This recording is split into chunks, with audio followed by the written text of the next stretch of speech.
Hi everyone, welcome to my new video. শীতের সকালে আপনাদেরকে স্বাগত। গ্রামের রাস্তায় শীতের সকালে হাঁটাহাঁটি করার মজাই অন্যরকম, তাই একটু মন মাইন্ড ফ্রেশ করতে একটু চলে আসলাম রাস্তাতে হাঁটতে। তো হাঁটাহাঁটির পর শুরু করে দিলাম রান্না বান্নার কার্যক্রম।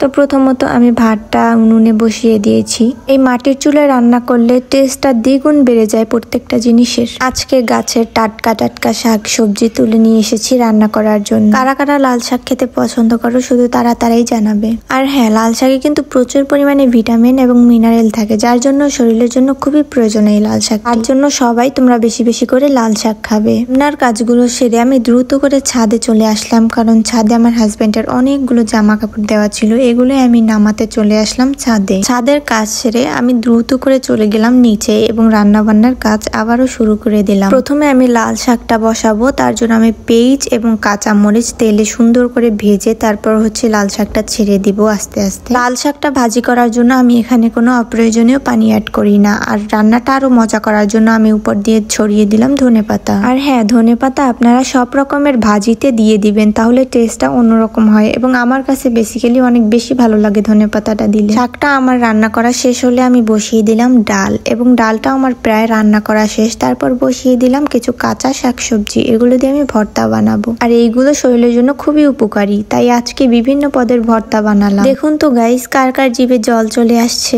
এখানে আসলে জিনিসগুলো এতই লোভনীয় লাগছিল, আমার ভিডিও দেখে এখন আবারই খেতে মন চাইতেছে। আমি এখানে কি কি পদের ভর্তা নিলাম সেটা আপনাদের কাছে শেয়ার করবো। এবার প্রথমে নিয়েছিলাম আলু ভর্তা, বেগুন ভর্তা, মরিচ ভর্তা, সিমি ভর্তা এবং লাল শাক এবং বেগুনের তরকারি এবং 2টা কাঁচা মরিচ। খুবই মজা লাগছে খাবারটা। আর হ্যাঁ, যাদের মুখে রুচি নেই অবশ্যই এই খাবারগুলো বানিয়ে খাবেন বাসাতে, একবার হলেও বানিয়ে খাবেন, এত মজা এবং এমনিতেই রুচি চলে আসে মুখে। আর হ্যাঁ, প্রত্যেকটা খাবারই এখানে শরীরের জন্য খুবই উপকারী ছিল, বাট একটা জিনিস উপকারী ছিল না, সেটা আলুর ভর্তা। এটা শরীরের জন্য একদমই ভালো না এবং প্রত্যেকটা জিনিসই ভালো শরীরের জন্য। শীতের বেলা যদি সকালে এবং দুপুরে এরকমের খাবার থাকে আমার তো আর কিছুই লাগে না। আমার মতো কারা কারা ভর্তা লাভার আছো অবশ্যই জানাবে। মেয়েদের জীবনটাই মনে হয় এমন, ছোটবেলায় কত দুষ্টুমি করেছি, শীতের বেলা আসলে কত খেলাধুলা হতো এবং উঠানে একসাথে সবাই মিলে রোদ পোহাতাম, রাতের বেলায় পিকনিক খেতাম। শৈশবের সেই দিনগুলো এখন মনে পড়ে আর মাঝে মাঝে খুবই মন খারাপ হয়। বারবার শুধু মন চাই সেই ছোটবেলায় আবার ফিরে যেতে পারতাম, একটি মুহূর্তও মেবি মিস দিতাম না আমি। আর হ্যাঁ, আমার মতো কিন্তু আমার হাজবেন্ডও খুবই ভর্তা লাভার এবং ভর্তা পেলে তার আর কিছুই লাগে না।